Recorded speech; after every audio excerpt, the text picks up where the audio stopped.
ಈಗಾಗಲೇ ಜಾಮೀನಿನ ಮೇಲೆ ಹೊರಗಿರುವಂತಹ ಡಿಕೆ ಶಿವಕುಮಾರ್ಗೆ ಮತ್ತೊಂದು ಶಾಕಿಂಗ್ ನ್ಯೂಸ್. ಅಕ್ರಮ ಆಸ್ತಿ ಗಳಿಕೆ ಪ್ರಕರಣದಲ್ಲಿ ಲೋಕಾಯುಕ್ತದಿಂದ ಡಿಕೆ ಶಿವಕುಮಾರ್ ಮೇಲೆ ಎಫ್ಐಆರ್ ದಾಖಲಾಗಿದೆ. ಡಿಸಿಎಂ ಡಿಕೆ ಶಿವಕುಮಾರ್ ವಿರುದ್ಧ ಲೋಕಾಯುಕ್ತದಿಂದ ಎಫ್ಐಆರ್ ದಾಖಲಾಗಿದೆ. ಅಕ್ರಮ ಆಸ್ತಿ ಗಳಿಕೆ ಪ್ರಕರಣದಲ್ಲಿ ಡಿಕೆ ಶಿವಕುಮಾರ್ ವಿರುದ್ಧ ಲೋಕಾಯುಕ್ತದಲ್ಲಿ ಎಫ್ಐಆರ್ ದಾಖಲಾಗಿದೆ. ಇತ್ತೀಚೆಗಷ್ಟೇ ಸಿಬಿಐ ತನಿಖೆಯನ್ನು ವಾಪಸ್ ಪಡೆಯಲು ಕ್ಯಾಬಿನೆಟ್ ತೀರ್ಮಾನವನ್ನು ಮಾಡಿತ್ತು.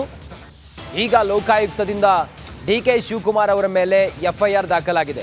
ಡಿಸಿಎಂ ಡಿಕೆ ಶಿವಕುಮಾರ್ ವಿರುದ್ಧ ಲೋಕಾಯುಕ್ತದಿಂದ ಎಫ್ಐಆರ್ ದಾಖಲಾಗಿದೆ. ಆ ಮೂಲಕ ಮತ್ತೊಂದು ಸಂಕಷ್ಟ ಎದುರಾಗಿದೆ. ಚುನಾವಣೆಯ ಸಮಯದಲ್ಲಿ ಡಿಕೆ ಶಿವಕುಮಾರ್ ಅವರಿಗೆ ಒಂದಾದ ಮೇಲೆ ಮತ್ತೊಂದು ಚಾಲೆಂಜ್ಗಳು ಎದುರಾಗ್ತಾನೆ ಇದೆ. ಈಗ ಅವರಿಗೆ ಈ ಅಕ್ರಮ ಆಸ್ತಿ ಗಳಿಕೆ ಪ್ರಕರಣದಲ್ಲಿ ಮತ್ತೊಂದು ಕಂಟಕ ಎದುರಾಗಿದೆ. ಸಿಬಿಐಗೆ ಒಪ್ಪಿಸಿರೋದನ್ನು, ಪ್ರಕರಣದ ತನಿಖೆಯನ್ನು ಸಿಬಿಐಗೆ ಒಪ್ಪಿಸಿರೋದನ್ನು ವಾಪಸ್ ಪಡೆದುಕೊಂಡು ಸಚಿವ ಸಂಪುಟ ಸಭೆಯಲ್ಲಿ ತೀರ್ಮಾನಕ್ಕೆ ಬರಲಾಗಿತ್ತು. ಈ ರಾಜ್ಯ ಸರ್ಕಾರ ಮಹತ್ವದ ತೀರ್ಮಾನಕ್ಕೆ ಬಿಜೆಪಿ ನೇರ ಆಕ್ರೋಶವನ್ನು ಹೊರಹಾಕಿತ್ತು, ಮತ್ತೆ ಖಂಡತುಂಡವಾಗಿ ಖಂಡಿಸಿತ್ತು. ಬಸನಗೌಡ ಪಾಟೀಲ್ ಯತ್ನಾಳ್ ಅವರು ಇದನ್ನು ಖಂಡಿಸಿ ಮೇಲ್ಮನವಿಯನ್ನು ಕೂಡ ಸಲ್ಲಿಸಿದ್ರು. ಇದೆಲ್ಲದರ ಹೊರತಾಗಿ ಈಗ ಲೋಕಾಯುಕ್ತದಿಂದ ಮತ್ತೊಂದು ಎಫ್ಐಆರ್, ಡಿಕೆ ಶಿವಕುಮಾರ್ ಅವರು ಅಕ್ರಮ ಆಸ್ತಿ ಗಳಿಕೆ ಪ್ರಕರಣದಲ್ಲಿ ಎಫ್ಐಆರ್ ದಾಖಲಾಗಿದೆ. ಇನ್ನಷ್ಟು ಮಾಹಿತಿಯೊಂದಿಗೆ ನಮ್ಮ ಪೊಲಿಟಿಕಲ್ ಬ್ಯೂರೋ ಹೆಡ್ ವಿಜಯ್ ಈಗ ಲೈವ್ ಕನೆಕ್ಟ್ ಆಗಿದ್ದಾರೆ. ವಿಜಯ್, ಡಿಕೆ ಶಿವಕುಮಾರ್ಗೆ ಚುನಾವಣೆ ಸಮಯದಲ್ಲಿ ಮತ್ತೊಂದು ಚಾಲೆಂಜ್ ಇದು. ಸದ್ಯ ಎಫ್ಐಆರ್ ದಾಖಲಾಗಿದೆ. ಈ ಹೊತ್ತಿನ ವಿವರ ಏನಿದೆ ವಿಜಯ್?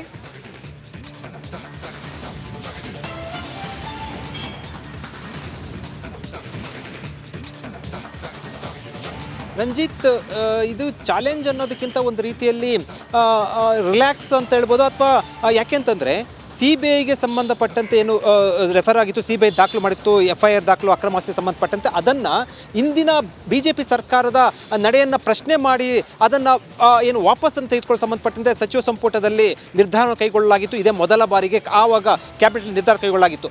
ಆ ಸಿಬಿಐ ಕೊಟ್ಟಿದ್ದ ಏನು ಅಕ್ರಮ ಆಸ್ತಿ ತನಿಖೆಯನ್ನು ವಾಪಸ್ ತೆಗೆದುಕೊಂಡು ಲೋಕಾಯುಕ್ತಕ್ಕೆ ಶಿಫಾರಸು ಮಾಡಲಾಗಾಯಿತು ತನಿಖೆಗೆ. ಈಗ ಲೋಕಾಯುಕ್ತ ಪೊಲೀಸರು ಸರ್ಕಾರದ ನಿರ್ದೇಶನ ಮೇಲೆ ಅಥವಾ ಸರ್ಕಾರದ ಸೂಚನೆ ಶಿಫಾರಸಿನ ಮೇರೆಗೆ ಈಗ ಅವ್ರು ತನಿಖೆ ಕೈಗೊಂಡು ಎಫ್ಐಆರ್ ಅನ್ನು ದಾಖಲು ಮಾಡಿರುವಂಥದ್ದು. ಅಂದರೆ ಸಿಬಿಐ ತನಿಖೆ ನಡೆಸ್ತಾ ಇರುವಂಥದ್ದನ್ನು ಈಗ ಮತ್ತೆ ಸರ್ಕಾರದ ಶಿಫಾರಸಿನ ಮೇರೆಗೆ ಲೋಕಾಯುಕ್ತದವರು ಕೂಡ ಏನು ತನಿಖೆ ನಡೆಸ್ತಾ ಇರುವಂಥದ್ದು. ಪ್ರಶ್ನೆ ಉದ್ಭವ ಆಗಿರುವಂಥದ್ದು, ಸಿಬಿಐದು ಸಂಬಂಧಪಟ್ಟಂತೆ ಇನ್ನೂ ಕೂಡ ಆ ಪ್ರಕರಣ ಇನ್ನೂ ಕೂಡ ಏನು ಕ್ವಾಶ್ ಆಗಿಲ್ಲ, ಅದು ಇನ್ನೂ ಕೂಡ ಏನು ನಡೀತಾ ಇರುವಂಥದ್ದು. ಜೊತೆಗೆ ಅವರು ಕೂಡ ಎಫ್ಐಆರ್ ದಾಖಲಾಗಿರುವಂಥದ್ದು. ಮತ್ತೊಂದು ಕಡೆ ಈಗ ಲೋಕಾಯುಕ್ತನು ಕೂಡ ಎಫ್ಐಆರ್ ದಾಖಲು ಮಾಡಿದ ಹಿನ್ನೆಲೆಯಲ್ಲಿ ಒಂದಷ್ಟು ಟೆನ್ಷನ್ ಆಗಿರುವಂಥದ್ದು.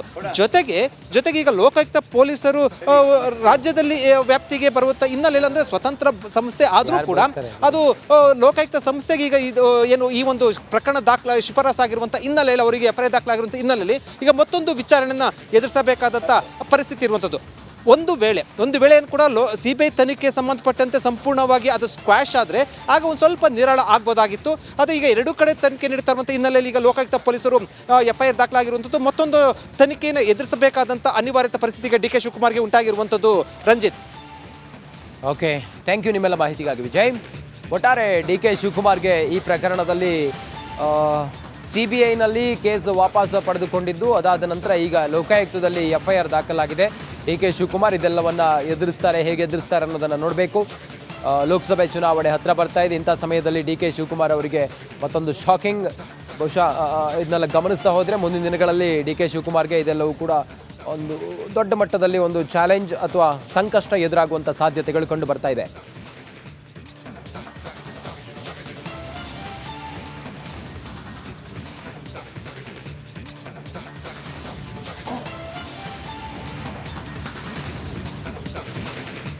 ವೇತನ ಹೆಚ್ಚಳ ಸೇರಿದಂತೆ ಬೇರೆ ತಮ್ಮ ಬೇಡಿಕೆಗಳ ಈಡೇರಿಕೆಗಾಗಿ ಆಶಾ ಕಾರ್ಯಕರ್ತೆಯರು ರಾಜ್ಯದ ಮೂಲೆಯಿಂದ ಬಂದು ಫ್ರೀಡಂ ಪಾರ್ಕ್ನಲ್ಲಿ ಪ್ರತಿಭಟನೆಯನ್ನು ಮಾಡ್ತಾ ಇದ್ದಾರೆ. ಪ್ರತಿಭಟನಾ ಸ್ಥಳದಿಂದ ನಮ್ಮ ಪ್ರತಿನಿಧಿ ಒಂದು ಪ್ರತ್ಯಕ್ಷ ವರದಿಯನ್ನು ನೀಡಿದ್ದಾರೆ. ಬನ್ನಿ ನೋಡೋಣ.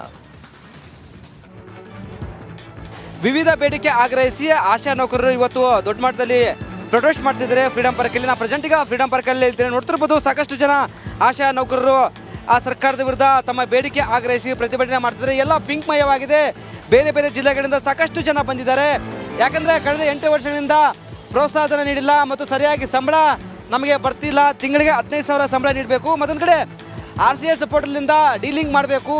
ಯಾಕಂದರೆ ಅದರಿಂದ ತುಂಬ ಸಮಸ್ಯೆ ಆಗ್ತಿದೆ. ನಮಗೆ ದುಡಿಮೆಗೆ ಸರಿಯಾಗಿ ವೇತನ ಸಿಗ್ತಿಲ್ಲ ಅಂತೇನೋ ಒಂದು ಕಡೆ ಒತ್ತಾಯ ಮಾಡ್ತಿದ್ರೆ, ಮತ್ತೊಂದು ಕಡೆ ಮೊಬೈಲ್ ಕೆಲಸಗಳನ್ನು ಒತ್ತಾಯಪೂರ್ವಕವಾಗಿ ಮಾಡಿಸ್ಬಾರ್ದು. ಒಂದು ಕಡೆ ಮೊಬೈಲ್ ಕೊಟ್ಟಿಲ್ಲ, ಒಂದು ಕಡೆ ಅದಕ್ಕೆ ಡಾಟಾ ಇಲ್ಲ. ಹೀಗಾಗಿ ನಮಗೆ ತುಂಬ ಸಂಕಷ್ಟಕ್ಕೆ ಒಳಗಾಗಿದ್ದೇವೆ. ಆ ನಿವೃತ್ತಿ ಆದವರಿಗೆ ಸರಿಯಾಗಿ ಆ ಪಿಂಚಣಿ ಸಹ ಸಿಗ್ತಿಲ್ಲ. ಮತ್ತೊಂದು ಕಡೆ ಪಶ್ಚಿಮ ಬಂಗಾಳದ ಮಾದರಿಯಲ್ಲಿ ಸಹ ಏನು ನಿವೃತ್ತಿ ಆದವರಿಗೆ 3 ಲಕ್ಷ ಪ್ರೋತ್ಸಾಹನ ನೀಡಬೇಕು. ಮತ್ತು ಇದೇ ತಿಂಗಳು 14ಕ್ಕೆ ರಾಜ್ಯ ಬಜೆಟ್ ಮಂಡನೆ.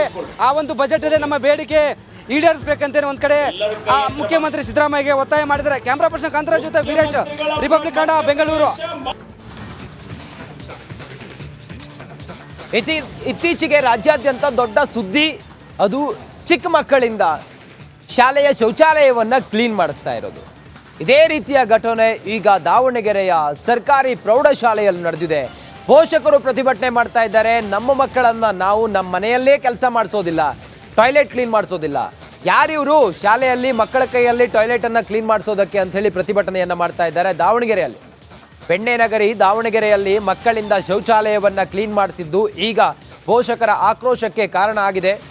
ದಾವಣಗೆರೆ ತಾಲೂಕು ಮೆಳಕಟ್ಟೆಯ ಸರ್ಕಾರಿ ಶಾಲೆಯಲ್ಲಿ ಶಿಕ್ಷಕಿಯರು ಮಕ್ಕಳಿಂದ ಶೌಚಾಲಯವನ್ನು ಕ್ಲೀನ್ ಮಾಡಿಸಿದ್ದಾರೆ ಅನ್ನುವ ಆರೋಪವನ್ನು ಪೋಷಕರು ಮಾಡಿದ್ದಾರೆ. ಪೋಷಕರು ಹೇಳ್ತಾ ಇದ್ದಾರೆ, ನಮ್ಮ ಮಕ್ಕಳನ್ನು ನಾವು ಮನೆಯಲ್ಲೇ ಕೆಲಸ ಮಾಡಿಸೋದಿಲ್ಲ, ಶೌಚಾಲಯವನ್ನು ಕ್ಲೀನ್ ಮಾಡಿಸೋದಿಲ್ಲ, ನೀವು ಶಾಲೆಯಲ್ಲಿ ಅದು ಯಾಕೆ ಹಂಗೆ ಮಾಡಿದ್ರಿ? ಇತ್ತೀಚೆಗೆ ಈ ರೀತಿಯೆಲ್ಲ ಘಟನೆಗಳು ನಡೀತಾ ಇರೋದು ತಮ್ಮ ಗಮನಕ್ಕೂ ಕೂಡ ಇದೆ. ಮಕ್ಕಳಿಂದ ಶೌಚಾಲಯವನ್ನು ಕ್ಲೀನ್ ಮಾಡಿಸೋದು, ಮತ್ತು ಮಲದ ಗುಂಡಿಗೆ ಮಕ್ಕಳನ್ನು ಇಳಿಸಿದ್ದು, ಇದೆಲ್ಲ ದೊಡ್ಡ ಸುದ್ದಿ ಆಗಿತ್ತು, ದೊಡ್ಡ ಚರ್ಚೆ ಆಗಿತ್ತು. ಮತ್ತು ಈ ರೀತಿ ಕ್ರಮವನ್ನು ಯಾರು ಕೂಡ ಸಹಿಸೋದಿಲ್ಲ, ಅಮಾನವೀಯ ಇದು ಅನ್ನೋ ರೀತಿಯಲ್ಲೆಲ್ಲ ಮಾತಾಡಿದರು. ಆದರೆ ಇದೇ ರೀತಿ ಘಟನೆ ಶಾಲಾ ಶಿಕ್ಷಕಿ ಶೋಭಾ ಅನ್ನೋರು ಮಕ್ಕಳ ಕೈಯಿಂದ ಶೌಚಾಲಯವನ್ನು ಕ್ಲೀನ್ ಮಾಡಿಸಿದ್ದಾರೆ ಅಂತೇಳಿ ಪೋಷಕರು ಆಕ್ರೋಶವನ್ನು ಹೊರಹಾಕ್ತಾ ಇದ್ದಾರೆ. ಪ್ರತಿಭಟನೆಯನ್ನು ಕೂಡ ಮಾಡಿದ್ದಾರೆ ಪೋಷಕರು. ದಾವಣಗೆರೆಯ ಸರ್ಕಾರಿ ಪ್ರೌಢಶಾಲೆಯಲ್ಲಿ ಈ ಘಟನೆ ಆಗಿದೆ. ಮಕ್ಕಳಿಂದ ಶೌಚಾಲಯವನ್ನು ಕ್ಲೀನ್ ಮಾಡಿಸಿರುವಂಥ ಘಟನೆ. ಪೋಷಕರು ಆಕ್ರೋಶವನ್ನು ಹೊರಹಾಕಿದ್ದು ಶಾಲಾ ಶಿಕ್ಷಕಿ ಶೋಭಾ ಅನ್ನೋರೇ ಹಿಂಗೆ ಮಾಡಿದ್ದಾರೆ ಅಂತೇಳಿ ಹೇಳಿದ್ದಾರೆ. ನನಗೆ ಗೊತ್ತಾಗಿದ್ದೆ ಬೆಳಗ್ಗೆ 11:00 ಸರ್. ಮೇಡಮ್, ನಿಮ್ಮ ಶಾಲೆ ವಿಷಯ ವಿಡಿಯೋದಲ್ಲಿ ಬರ್ತಾ ಇದೆ ಇದು. ತಕ್ಷಣಕ್ಕೆ ನಾನು ನಮ್ಮ BO ಅವರಿಗೆ ಮತ್ತು DDP ಗಮನಕ್ಕೆ ತಂದೆ ಸರ್. ಅವರು BO ಅವರು ಆಯ್ತಮ್ಮ ನಾನೊಂದು ಕಾರ್ಯಕ್ರಮದಲ್ಲಿದ್ದೀನಿ, ಬರ್ತೀನಿ ಅಂತ ಇನ್ಫಾರ್ಮ್ ಮಾಡಿದ್ರು ಸರ್. ನಾನು ನನ್ನ ಇಲಾಖೆ ಅಧಿಕಾರಿಗಳಿಗೆ ಎಲ್ರಿಗೂ ಗಮನಕ್ಕೆ ತಂದಿದ್ದೀನಿ. ಇದು ಉದ್ದೇಶಪೂರ್ವಕವಾಗಿ ಆಗಿರ್ತಕ್ಕಂತಹ ಘಟನೆ. ಇದಕ್ಕೆ ನ್ಯಾಯ ನೀವೇ ಕೊಡ್ತೀರಿ. ಇದಕ್ಕಿಂತ ಮುಂಚೆವಾಗಿ ಮೇಡಮ್ ಕ್ಲೀನ್ ಯಾರ ಕಡೆಯಿಂದ ಮಾಡಿಸ್ತಾ ಇದ್ರಿ ಸರ್? P1 ಇದ್ದಾರೆ ಸರ್ ನಮ್ಮ ಶಾಲೆಯಲ್ಲಿ, ಗ್ರೂಪ್ D ಇದ್ದಾರೆ. ಅವರೇ ಎಲ್ಲ ಕೆಲಸವನ್ನು, ಪ್ರತಿಯೊಂದು ಕೆಲಸವನ್ನು ಅವರೇ ಮಾಡ್ತಾರೆ ಸರ್. ಅದಕ್ಕೆ ನಾನು ಪೂರಕವಾಗಿ ನಮ್ಮ ಡ್ರಾಯಿಂಗ್ ಶಿಕ್ಷಕರು ಪುಟ್ಟಣ್ಣ ಸರ್ ಇದ್ದಾರೆ ಸರ್, ಅವರೇ ಎಲ್ಲವನ್ನು ನೀರು ಹಾಕ್ಸೋದು ಪ್ರತಿಯೊಂದು ಕೆಲಸನೂ ಅವರೇ ಮಾಡಿಸ್ತಿದ್ರು ಸರ್. ಇವರು ತಮ್ಮದಲ್ಲದೆ ಇರೋ ಕೆಲಸವನ್ನು ನೆನ್ನೆ ಬಂದು ನಂದಿತ್ತು ಕೆಲಸ ಇವರೇ ಹೇಳಿದರು. ನಿನ್ನೆ ತಾವು ರಜೆ ಇದ್ರಾ? ಇಲ್ಲ ಸರ್, ನಾನು ತಾವು ಮುಖ್ಯ ಶಿಕ್ಷಕಿಯವರು ಅಲ್ಲ, ಶಾಲೆಯಲ್ಲಿ ಈ ರೀತಿ ನಡೀತಾ ಇರೋ ತಮ್ಮ ಗಮನಕ್ಕೆ ಬರಲಿಲ್ವ ನಿನ್ನೆ? ಸರ್, ಬೆಳಿಗ್ಗೆ 8:00 ಆಗಿದೆ ಸರ್. ನಾನು 9:00 ಶಾಲೆಗೆ ಇರ್ತೀನಿ ಸರ್. 9:15, 9:20, 9:00 ಈ ಟೈಮಲ್ಲಿ ನಾನು ಶಾಲೆಗೆ ಹಾಜರಿರ್ತೀನಿ. ನಾವೆಲ್ಲರೂ ಬರೋದಕ್ಕಿಂತ ಮುಂಚೆ ನಡೆದಿರ್ತಕ್ಕಂಥ ಘಟನೆ ಇದು. ಆಮೇಲೆ ವಿಡಿಯೋ ಮಾಡಿದ್ದಾರೆ, ಅದು ನಮಗೆ ಈಗ HM ಹೇಳಿದ ಕೆಲಸ ನಾನು ಮಾಡಬೇಕಲ್ಲ ಸರ್, ಅದು ಮಾಡಿದ್ದೀನಿ ನಾನು ಅಷ್ಟೇ. ಅಲ್ಲಿಗೂ ನಾನು ಹೇಳಿದ್ದೇನೆ ಮಕ್ಕಳೆದ್ರಿಗೇ ಹೇಳಿದ್ದೀನಿ ನಾನು, ಮೇಡಮ್ ಬೇಡ, ಹಿಂದೆಲ್ಲ ಈಗೆಲ್ಲ ಇಶ್ಯೂಸ್ ಆಗ್ತಾಯಿದೆ, ಬೇಡ ಮಕ್ಕಳಿಂದ ತೊಳ್ಸೋದು ಬೇಡ ಅಂತ. ಇಲ್ಲ ರೀ, ಮತ್ತು ಅದು ಆದೇಶ ಬದಲಾಗಿದೆ, ನಾನು ಸೋಪಿನ ಪುಡಿ, ಬ್ಲೀಚಿಂಗ್ ಪೌಡ್ರು, ಬ್ರಷ್, ಫಿನಾಲೆಲ್ಲ ತಂದು ಕೊಡ್ತೀನಿ, ನೀವು ನಿಂತಿದ್ದು ನೀವು ಮಾಡಿಸ್ರಿ ಅಂತ ಹೇಳಿದ್ರಿ ಸರ್. ಹಾಗಾಗಿ ಆಮೇಲೆ ಇದು ಹೊಸದಾಗಿ ಸರ್, ಮೊದಲೆಲ್ಲ ಇದ್ದಂಥ HM ನಮಗೆ ಇನ್ನೇನು ಹೇಳ್ತಿರ್ಲಿಲ್ಲ. ಹಂಗಾಗಿ ಇಲ್ಲ, ನೀವು ಮುಂದೆ ನಿಂತ್ಕೊಂಡಿದ್ದು ನೀವು ಮಾಡಿಸ್ಬೇಕಂತ ನನಗೆ ಅದು ಬಂದಿರೋದು ಇನ್ನು ಹೋದ ವಾರದಿಂದ. ನಮ್ಮ ಪ್ರತಿನಿಧಿ ವಿಠಲ್, ದಾವಣಗೆರೆಯ ಪ್ರತಿನಿಧಿ, ಈಗ ಲೈವ್ ಕನೆಕ್ಟ್ ಆಗಿದ್ದಾರೆ. ವಿಠಲ್, ಮಕ್ಕಳ ಕೈಯಲ್ಲಿ ಶೌಚಾಲಯವನ್ನು ಕ್ಲೀನ್ ಮಾಡಿಸಿದ್ದು ಏನದು ಆ್ಯಕ್ಚುಲಿ HM ಮಾಡಿಸಿರೋದಾ? ಏನು ಹೇಳ್ತಿದ್ದಾರೆ ಆಡಳಿತ ಮಂಡಳಿಯವರು? ಪೋಷಕರು ಏನು ಹೇಳ್ತಾ ಇದ್ದಾರೆ? ಯಾವಾಗ ಆಗಿರುವಂಥ ಘಟನೆ ಇದು ವಿಠಲ್?